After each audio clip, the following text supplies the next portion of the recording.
देवर्षि नारद जी भगवान ब्रह्मा जी को बार बार नमस्कार करके कहते हैं, हे पिताश्री, आप केवल मेरे ही पिता नहीं, संपूर्ण सृष्टि के पिता हैं, क्योंकि आपसे ही संपूर्ण सृष्टि प्रकट हुई है। आपको मैं बार बार प्रणाम करता हूँ। आप मुझे वह ज्ञान दीजिए जिससे तत्व का साक्षात्कार होता है। दुर्लभ है ये विषय, भगवत तत्व का साक्षात्कार होना, एक भगवत रूप का दर्शन और एक तत्व ज्ञान। कुछ हमारे हृदय में प्रश्न है, हे पिताश्री, आपसे बढ़कर कौन ज्ञानी होगा, क्योंकि सब ज्ञान आपसे ही प्रकट हुआ है। इसलिए मैं पूछता हूँ, इस संसार का लक्षण क्या है, इस संसार का आधार क्या है, इस संसार का निर्माण किसने किया है, और जब प्रलय होता है तो संसार किसमें टिकता है, प्रलय किससे होता है, ये संसार किसके अधीन है, ये संसार है क्या वस्तु, ये मेरे हृदय में प्रश्न है। आप सब कुछ जानते हैं, क्योंकि जो कुछ हुआ है, हो रहा है या होगा, उस सब कुछ आपको ज्ञान है, क्योंकि आप सबके स्वामी हैं, रचयिता है। ये अखिल ब्रह्मांड आपकी हथेली पर रखे हुए आंवले के समान है। जैसे आंवला हथेली पे रख ले तो चारों तरफ से देख सकता है, ऐसे ब्रह्मा जी संपूर्ण ब्रह्मांड को ब्रह्मलोक में बैठे बैठे देख सकते हैं। पिताजी, मैं ये जानना चाहता हूं कि स्वयं से आपको ज्ञान हुआ है या आपको ज्ञान कहीं से मिला है, आपका आधार क्या है। आप तपस्या और ध्यान करते हैं तो आपका स्वामी कौन है, और पिताजी आपका स्वरूप क्या है। क्या आप अकेले ही अपनी माया शक्ति से पंचभूतों के द्वारा प्राणियों की सृष्टि कर लेते हैं? बड़ा अद्भुत है। जैसे मकड़ी अनायास ही अपने मुंह से जाला निकालकर उसमें फिर खेलती है और अब फिर उसे समेट लेती है, मुझे लगता है कि आप ही सृष्टि की रचना करते हैं, आप ही पालन करते हैं और आप ही लय कर लेते हैं। ये जगत में जितने नाम हैं, रूप हैं, गुण हैं, उसमें कोई सत है, कोई असत है, कोई उत्तम है, कोई मध्यम है, कोई अधम है, सब आपके द्वारा रचा गया। कोई ऐसा नहीं है जो आपके द्वारा रचा ना गया हो।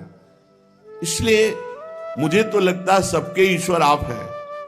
फिर भी आप एकाग्रचित्त होकर जप करते हैं, घोर तपस्या करते हैं, ध्यान करते हैं, तो मुझे इस बात का संशय है कि क्या आपसे भी बड़ा कोई है जिसका आप जप करते हैं, जिसका आप ध्यान करते हैं, जिसका आप स्मरण करते हैं। पिताजी, आज तक तो मैंने यही समझा कि सर्वज्ञ और सर्वेश्वर आप हैं, इसलिए मेरे जो प्रश्न हैं इनका उपदेश आप ही कर सकते हैं, इन संशयों की निवृत्ति। तो आप कृपा करके अगर उचित समझे तो उत्तर दीजिए। ब्रह्मा जी ने कहा, बेटा नारद, तुम अधिकारी हो उत्तर के, क्योंकि जरूरी नहीं कि आपने प्रश्न किया और आपको उत्तर दिया ही जाए। यदि अनाधिकारी हो तो उत्तर नहीं देना चाहिए। तुमने ये जो प्रश्न किया, ये जीवों के प्रति करुणा के भाव से भरकर बहुत सुंदर है, क्योंकि इस प्रश्न में सब उत्तर भगवान से जुड़े हुए हैं।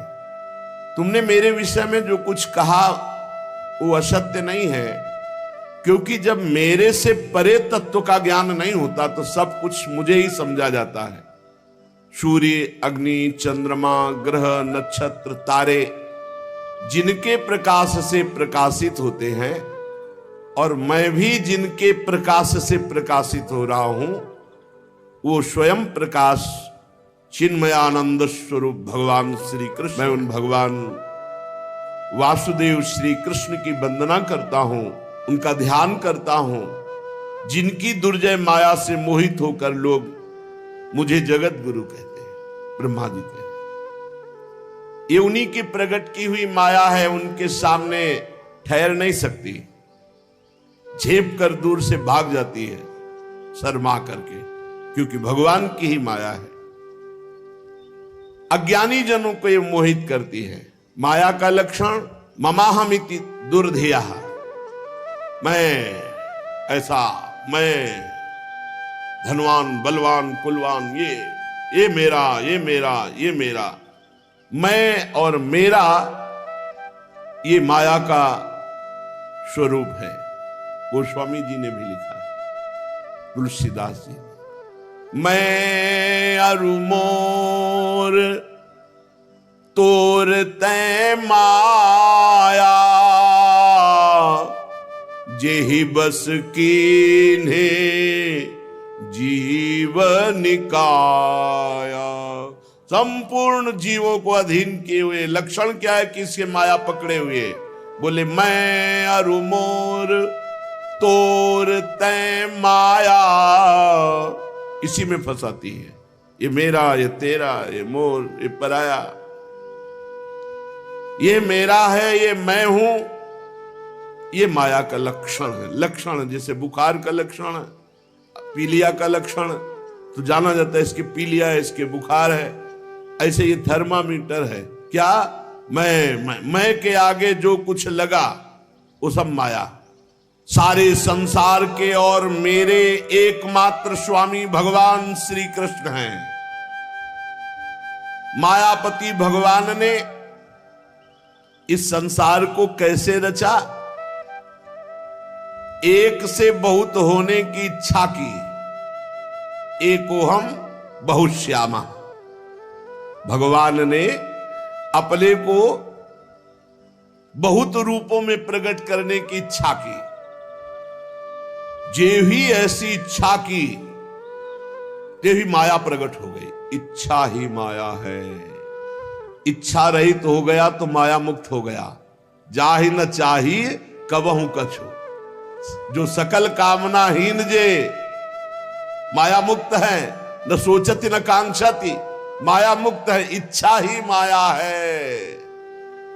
जे ही इच्छा की भगवान ने कि मैं एक से बहुत हो जाऊं, तो ही माया प्रकट हो गई।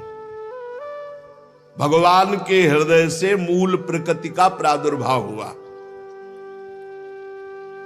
मूल प्रकृति माया, उससे त्रिगुणात्मिका माया, फिर काल, मूल प्रकृति, विस्तार, त्रिगुणात्मिका प्रकृति, काल, कर्म, स्वभाव, गुण, इसी में ढक गया। अब वो अपने को जीव मानने लगा। ब्रह्म स्वयं, परमात्मा स्वयं अपने को जीव मानने लगा। किसके प्रभाव से? त्रिगुणात्मिका माया, काल, कर्म, स्वभाव, गुण। भगवान की इस माया शक्ति ने जब क्षोभ हुआ, वो रूपांतरित हुई, तो सबसे पहले मूल प्रकृति, त्रिगुणात्मिका प्रकृति, महातत्व, रजोगुण और सतोगुण की वृद्धि होने पर महातत्व में यह तत्व की बात है।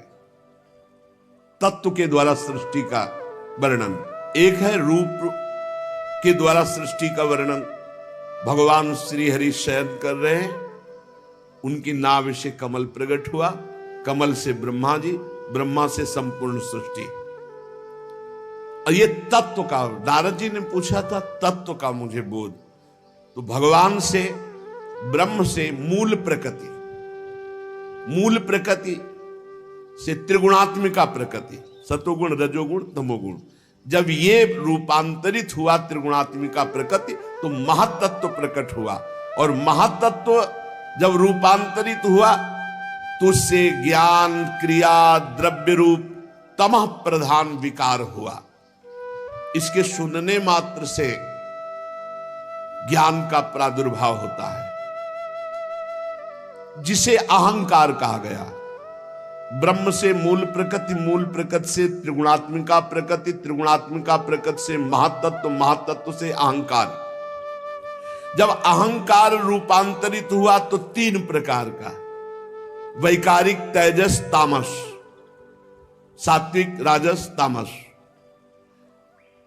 तो सात्विक से ज्ञान शक्ति प्रकट हुई, राजसिक से क्रिया भोग शक्ति प्रकट हुई, और तामसिक से द्रव्य शक्ति प्रकट हुई। जब इनमें विकार हुआ, अहंकार, त्रिगुण अहंकार में, तब पांच महाभूतों की उत्पत्ति हो गई, जो आकाश, वायु, अग्नि, जल, पृथ्वी, इन पंच तत्वों की, पंच महाभूतों की उत्पत्ति हुई। ब्रह्म से मूल प्रकृति, मूल प्रकृति से त्रिगुणात्मिका प्रकृति, त्रिगुणात्मिका प्रकृति से महातत्व, महातत्व से अहंकार, अहंकार से त्रिगुण अहंकार, और त्रिगुण अहंकार का जब रूपांतरित स्वरूप हुआ तो पंच महाभूत प्रकट हुए। पंच महाभूतों में सबसे पहले आकाश की उत्पत्ति हुई। आकाश की पहचान शब्द से होती है, हर जगह आकाश है। शब्द, जहां शब्द होगा वहां आकाश तत्व, बिना आकाश तत्व के कुछ है नहीं। शब्द जहां, हर जगह शब्द है, तो आकाश तत्व सर्वत्र व्याप्त है। इसी शब्द से दृश्य का बोध होता है, दृष्टा का बोध होता है। आकाश पंचमहाभूतों में सबसे पहले प्रकट हुआ, उसका गुण शब्द है। फिर उसमें जब रूपांतरित हुआ तो वायु की उत्पत्ति हुई। वायु स्पर्श उसका गुण है, शब्द आकाश का, स्पर्श वायु का। वायु में शब्द और स्पर्श दोनों आ गए। जब वायु चलेगी तो उसमें आवाज भी होती है और स्पर्श का बोध होता है कि ठंडी वायु है या गर्म वायु है, सुखद है या दुखद है। तो शब्द और स्पर्श, ये दो गुण वायु में आ गए। इससे इंद्रियों में स्फूर्ति, शरीर में जीवनी शक्ति, प्राण, ये वायु ही है। ये जो श्वास आ जा रही, इसी से जीवन चल रहा है, ये जीवनी शक्ति है वायु। इसी से ओज और शरीर में बल इसी वायु से प्रकट होता है। इसीलिए सीधे वायु पुत्र होने के कारण हनुमान जी महाबली, भीम महाबली, ये महाबली वायु देवता है। यही जीवनी शक्ति है, यही स्फूर्ति है, यही ओज है, यही बल है।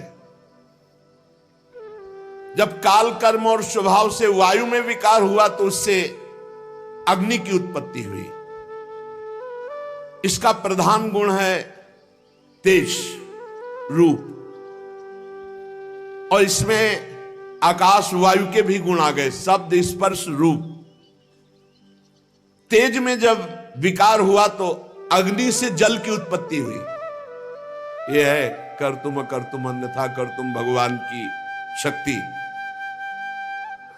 अग्नि से जल की उत्पत्ति हुई, आकाश से वायु, वायु से अग्नि की उत्पत्ति और अग्नि से जल की उत्पत्ति हुई। और इसका गुण है रस, जितने रस है इसी जल से प्रकट हुए। और इसमें शब्द स्पर्श रूप ये भी आ गया। तो जल में शब्द भी है, कल कल कल, स्पर्श गर्म है कि ठंडा और दिखाई देता है, निर्मल है कि मलिन, रूप भी है और रस भी, स्वाद भी है। शब्द स्पर्श रूप रस। जल से पृथ्वी की उत्पत्ति हुई है। जब जल रूपांतरित हुआ, विकार युक्त हुआ, तो उससे भूमि की उत्पत्ति हुई। और इसका गुण है गंध। इसमें ऊपर के सब आ गए, शब्द स्पर्श रूप रस गंध, ये पृथ्वी में पांचों हैं। अहंकार, जो वैकारिक राजस अहंकार, उससे मन की उत्पत्ति हुई। और इंद्रियों के 10 अधिष्ठात्र देवताओं की उत्पत्ति हुई। दिशा, वायु, सूर्य, वरुण, अश्विनी कुमार, अग्नि, इंद्र, विष्णु, मित्र, प्रजापति, ये 10 प्रकट हुए वैकारिक अहंकार से मन के साथ। इंद्रियों के 10 अधिष्ठात्र देवता, दिशा, वायु, सूर्य, वरुण, अश्विनी कुमार, अग्नि, इंद्र, विष्णु, मित्र, प्रजापति। और तेजस अहंकार से श्रोत्र, त्वचा, नेत्र, जिह्वा और घ्राणेन्द्रिय, ये 5 ज्ञानेन्द्रियां, और हस्त, पाद, गुदा, जनेन्द्रिय, ये वाकेंद्रिय, हस्त, पाद, गुदा, जनेन्द्रिय, 5 कर्मेंद्रियां, 5 ज्ञानेन्द्रिय और 5 कर्मेंद्रियां। साथ ही सतोगुणी अहंकार से ज्ञान शक्ति प्रकट हुई। बुद्धि, ज्ञान शक्ति बुद्धि है, क्रिया शक्ति प्राण है। श्रेष्ठ ब्रह्मविद नारद, जब इतनी सृष्टि प्रकट हो गई तो ये सब अलग अलग थे, मिल नहीं रहे थे। पंचभूत, इंद्री, मन, प्राण, ये सब तीनों गुण अलग अलग। तो जो सृष्टि का भाव था वो पूर्ण नहीं हो पा रहा था। क्योंकि मिल ही नहीं पा रहे थे। जब मिले तब तो रचना हो, ये सब अलग अलग तत्व। फिर भगवान ने संकल्प किया, जेवी भगवान ने संकल्प किया तेवी सब परस्पर एक में मिल गए और एक पिंड रूप हुआ, जो विराट भगवान का शरीर बनेगा, वो पिंड रूप हुआ। उसी में समस्त ब्रह्मांडों की स्थिति आएगी।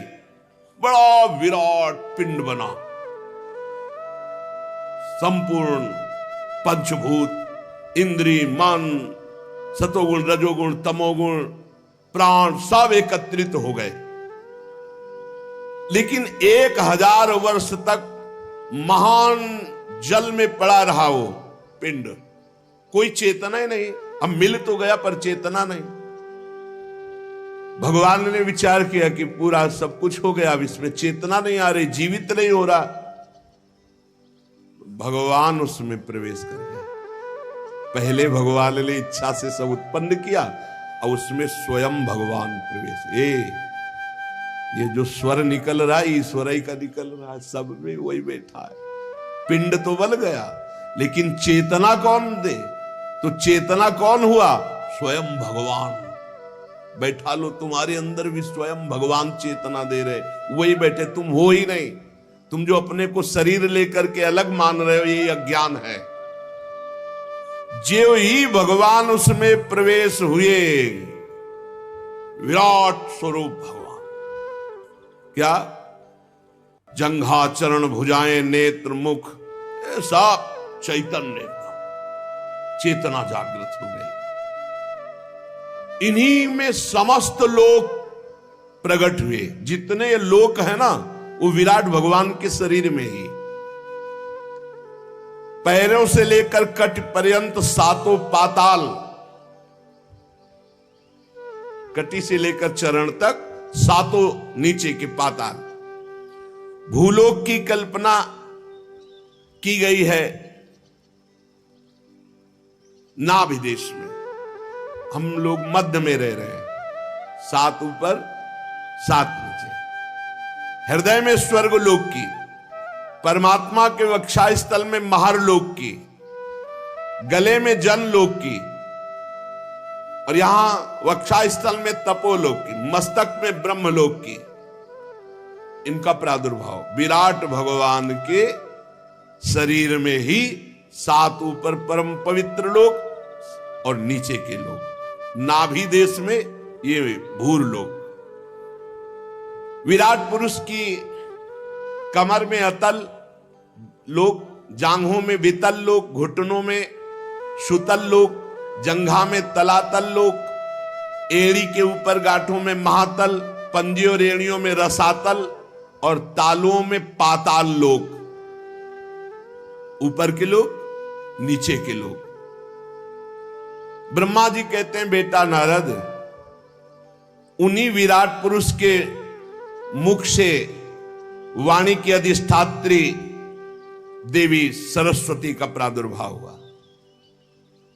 जिह्वा से वाणी की अधिष्ठात्र देवी सरस्वती, और उसी से अग्नि का प्रादुर्भाव हुआ। मुख से भगवान के तेजोमय अग्नि का प्रादुर्भाव हुआ। कई प्रकार की अग्नियां होती है, और 7 छंद भगवान की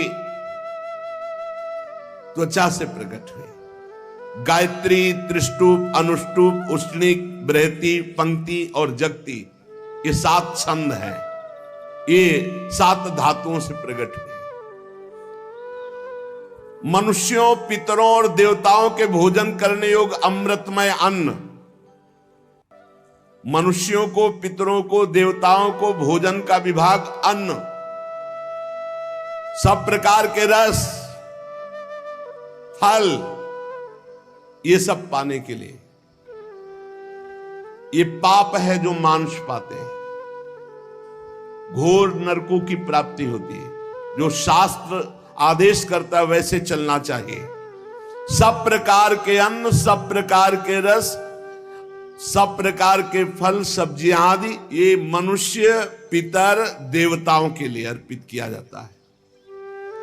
और रस ग्रहण करने वाली रसेंद्री और उसके अधिष्ठात्र देवता वरुण भगवान, ये भगवान की जिह्वा से उत्पन्न हुए।